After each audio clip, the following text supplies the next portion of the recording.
हिंदुस्तान में विश्वकर्मा समाज की आबादी बिहार में खासकर जनगणना के हिसाब से 7.5% है। विश्वकर्मा समाज 5 भागों में बटा हुआ था। बढ़ई, लोहार, सोनार, कसेरा, ठठेरा, कुम्हार, लेकिन सब अलग अलग थे। तो आज समय की मांग है और परिस्थिति है कि जिसकी जितनी संख्या भारी उसकी उतनी हकदारी। तो हम लोगों ने पिछले 6 वर्षों से लगातार दिन रात 24/7 काम करके ये पांचों को एक किया। सीनियर ब्यूरोक्रेसी में आपका कोई नहीं? जी नहीं है। मीडिया में आपका कोई नहीं? नहीं है। कॉर्पोरेट इंडिया में आपका कोई नहीं? नहीं है। हायर जुडिशरी में कोई नहीं? नहीं है। सीनियर जनरल्स में कोई नहीं? आपको यह सवाल पूछना है कि हिंदुस्तान का जो पूरा स्ट्रक्चर है उसमें हमारे लोग क्यों नहीं है? Power structure. हिंदुस्तान में हम 100 साल पहले आते तो सारा का सारा फर्नीचर ये बढ़ाई लोग बनाते थे। सही बात है। एक मतलब अगर ये बनता तो बढ़ाई बनाता था, वो बना तो बढ़ाई बनाता था, वो बना तो बढ़ाई बनाता था। जी जी। राइट। वो आपकी जगह खा गए, खत्म। आपकी जगह ले ली और चाइना के बढ़ाइयों को पकड़ा दी। जी। मार्केट को पकड़ा दी। मार्केट को नहीं, चाइना में बढ़ाई काम कर रहा है। चाइना में बढ़ाई भी काम कर रहा है, लोहार भी काम कर रहा है, सुनार भी काम कर रहा है, कुम्हार भी काम कर रहा है, कसेरा भी काम कर रहा है। उधर की कंपनी उसकी है। ये जो पूरी जापान में इंडस्ट्री है इंजन बनाने वाली, ये पता है कौन चलाता है? ये जापान के जो ओरिजिनल लोहार थे वो चलाते हैं। बट यहाँ हम लोग को आगे बढ़ने ही नहीं दिया जा रहा है। हाँ, तो मेरा सिर्फ ये कहने का मतलब है, ये जो आप लड़ाई लड़ रहे हो ये बहुत जरूरी लड़ाई है, मगर ये 1990 की लड़ाई है। आप सोचोगे यार हमारे 5 लोग विधानसभा में आ गए तो हमारा काम हो जाएगा। वो 5 लोगों को ऐसे अंबानी खरीदेगा 2 मिनट में। तो हम लोग क्या करें? रास्ता बताइए ना। अब ये जो लड़ाई आप लड़ रहे हो, आप कुरुक्षेत्र उधर चला गया है। तो सर उधर जाने के लिए क्या ये संसाधन नहीं है हमारे पास? नहीं, सबसे पहले उधर जाने का तरीका जाति जनगणना है। जाति जनगणना में मैं क्यों प्रेशर डाल रहा हूं? क्योंकि मैं जानता हूं जिस दिन जाति जनगणना टेबल पे आ गया मामला ही खत्म। उस दिन आपके सब लोगों को पता लग जाएगा यार, ना हम शिक्षा के सिस्टम में हैं, ना हम स्वास्थ्य के सिस्टम में हैं, ना हम कॉर्पोरेट इंडिया में हैं। नहीं नहीं सर, हम तो मेरा कहना है मैं आपकी पूरी मदद करूंगा कि आपके एमएलए बन जाए, बट जब तक आप वो बड़ा सवाल नहीं पूछोगे तब तक आपका होने वाला कुछ नहीं है। बड़ा सवाल है कि हिंदुस्तान का जो पावर का सिस्टम है उसमें आपको कैसे घुसाया जाए जी।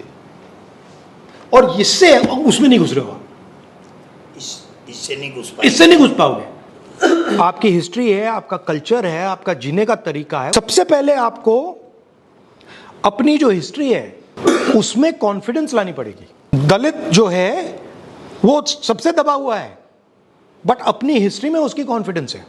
उनका इकट्ठा होने का अपने इतिहास को याद रखा, हम भूल गए। आप भूल गए। और पूरा राजनीति, हिंदुस्तान की राजनीति का पूरा गेम यही चल रहा है कि यार ये जो ओबीसी हैं इनको अपना जो इतिहास है ये भूलवा दो।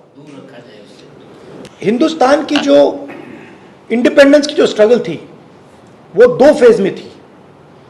पहले कांग्रेस पार्टी कह रही थी कि भाई देखो हम अंग्रेजों के सिस्टम को एक्सेप्ट करते हैं, इसमें हम रिप्रेजेंटेशन चाहते हैं। 1929 में 29 में गांधी जी और नेहरू जी और इन सब ने कहा कि हम रिप्रेजेंटेशन नहीं चाहते, पूर्ण स्वराज, हम पूर्ण स्वराज चाहते हैं, हम पावर चाहते हैं। अभी आप लोग रिप्रेजेंटेशन की लड़ाई लड़ रहे हो। अभी आप लोग कह रहे हो कि भैया हमें रिप्रेजेंटेशन चाहिए, इससे आपको कुछ नहीं मिलने वाला। पूर्ण स्वराज आपको अभी आप पावर के लिए नहीं लड़ रहे हो, अभी आप रिप्रेजेंटेशन के लिए लड़ रहे हो। मतलब पावर यहां पे है, आप कह रहे हो यार 2 कुर्सी हमें दे दो, भागीदारी हो जाए थोड़ी सी 2 कुर्सी दे दो। आपने मुझे बोला जी कि भैया हिंदुस्तान में कि 5000 एमएलए हैं, हमें 5 दे दो, मतलब 1000 में से 1। राइट। आप मेंटली रिप्रेजेंटेशन के लिए लड़ रहे हो, पावर के लिए नहीं लड़ रहे हो।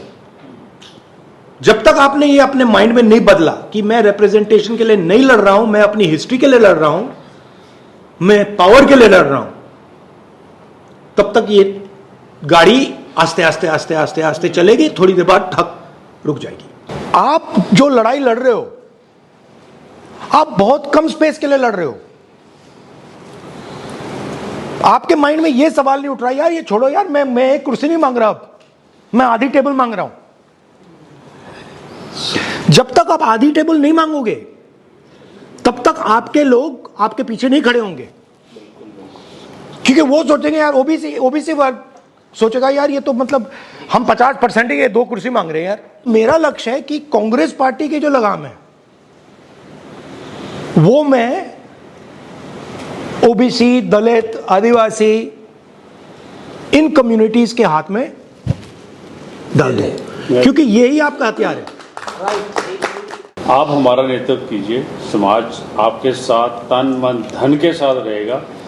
ये नहीं कि कल बिहार में ही रहेगा, इतनी मैं सबके सामने वादा करता हूँ, पूरे हिंदुस्तान में आपके साथ है। ये आपने जो जनगणना का जो लोकसभा में उठाया था करवा के रहेंगे, वो आपने मनवाया, आपकी जीत है जी, वो हम लोगों के लिए। बट ये कराएंगे नहीं है, ये बड़े बदमाश है ये। जब से आपने आवाज उठाई थी उसके बाद हमने क्रीमी लेयर के खिलाफ रोहतक से लेकर चंडीगढ़ पद यात्रा, पैदल यात्रा कीजिए। पद यात्रा Very good. सर हमने धूप में। मुझे अन्याय अच्छा नहीं लगता, तो जब मैं देखता हूं कि भैया अति पिछड़ों के साथ अन्याय हो रहा है तो मैं वहां जाता हूं, मैं अन्याय के खिलाफ, मुझे वो नहीं अच्छा लगता। मेरी कोशिश है बिहार में, नॉर्थ इंडिया में, कि जो अति पिछड़ा वर्ग है उसको रिस्पेक्ट मिले, उसकी जो हिस्ट्री है, उसका जो ट्रेडिशन है उसको रिस्पेक्ट मिले, और उसकी जो ओरिजिनल जड़ है जो बीजेपी आरएसएस लोग काट रहे हैं उसे एक बार फिर मतलब मजबूत बनाए।